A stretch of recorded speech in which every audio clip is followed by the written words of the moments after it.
మా హల్దీ ప్రిపరేషన్స్ అయితే ఇలా ఉన్నాయి. Hi all, welcome back to Suji lifestyle. ఈ వీడియో అర్థం కాకపోతే ఆల్రెడీ నేను ఛానల్లో పార్ట్ 1 పార్ట్ 2 అయితే అప్లోడ్ చేశాను. ప్లీజ్ అవి చెక్ చేసాక ఇవైతే చూడండి, మీకు అర్థమవుతుంది. 2ంటికి స్టార్ట్ చేసిన డెకరేషన్ అయితే 5 అయిపోయింది. ఎండ్ అయ్యేటప్పటికి అప్పటికి మొత్తం లైటింగ్ అంతా తగ్గిపోయింది.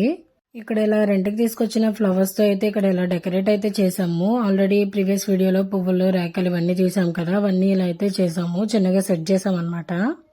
మాకు వచ్చినట్టు మేమే చేసుకున్నాము ఇలా సింపుల్ గా. ఎలా ఉంది ప్లీజ్ కమెంట్ చేయండి. ఇక్కడ మా బావ వచ్చేసి అక్కడ కూర్చొని ఫోటో తీయండి నన్ను, నేను వాట్సాప్ స్టేటస్ పెట్టుకుంటాను అని అన్నాడు. అక్కడ ఫోటో సరిగ్గా రాదు, స్టూల్ మీద కూర్చో ఫోటో బాగా వస్తుంది అంటే నిజంగానే వెళ్ళిపోయి అక్కడైతే కూర్చున్నాడు. కొంచెం ముందు అయ్యి ఉంటే డెకరేషన్ బాగుండేది అనిపించింది, ఎందుకు అంటే లైటింగ్ ఉండేది. ఇప్పుడైతే మరీ లైటింగ్ లేకుండా అయితే ఏదో బ్లాగ్ షూట్ చేసుకుంటుంటే ఒక పక్కనేమో మా బావ నన్ను ఫొటోస్ తీ అంటారు, ఇక్కడ మా అక్క వాళ్ళేమో మమ్మల్ని ఫొటోస్ తీ అంటున్నారు.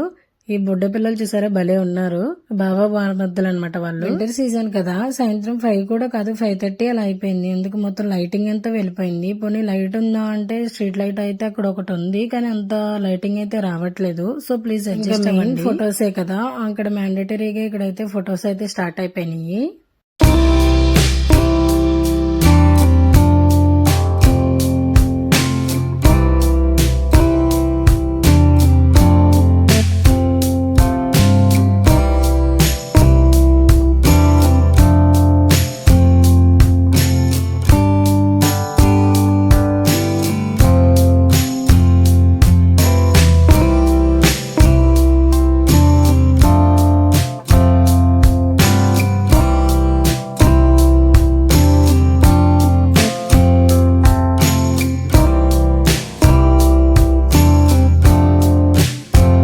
లైట్ ఉంటే చాలా బాగుండేది, కాకపోతే ఇక్కడైతే ఫుల్ ఫన్ జరిగింది. అండ్ సాంగ్స్ పెట్టేయడం వల్ల నేనైతే డైరెక్ట్ ఆడియో అయితే అప్లోడ్ చేయలేకపోతున్నాను.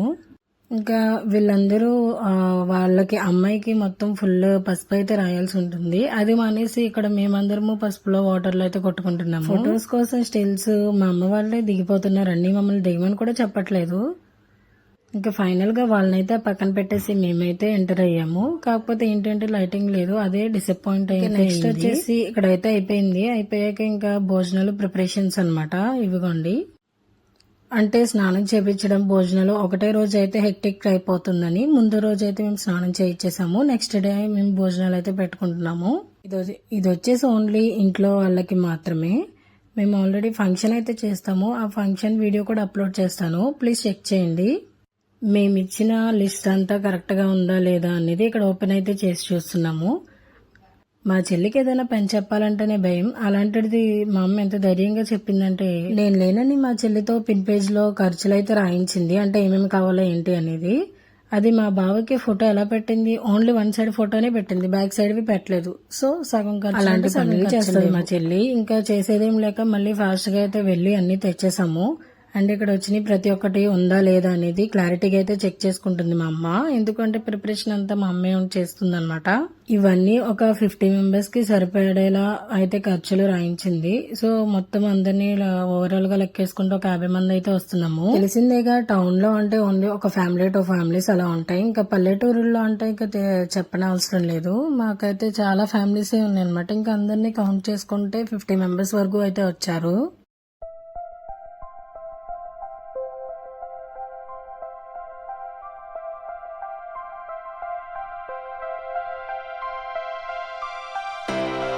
కర్రీస్ లో గ్రేవీ రావడం కోసం ఇక్కడ పుచ్చపప్పు అంట, ఇది నానబెడుతుంది వాటర్ లో వేసి. అండ్ అలాగే ఇంకొక దాంట్లో వచ్చేసి నువ్వులు జీడిపప్పు వేసి కూడా నానబెట్టింది, అంటే టేస్ట్ బాగుంటది అని అయితే చెప్పింది. ఇంకా డాల్డా నెయ్యి ఇవి కూడా రాశారు. ఇవి ఆయిల్ ప్యాకెట్ ఇవేం కనిపించట్లేదు, దానికోసం మళ్ళీ ఒక 10 minutes గొడవ జరిగింది.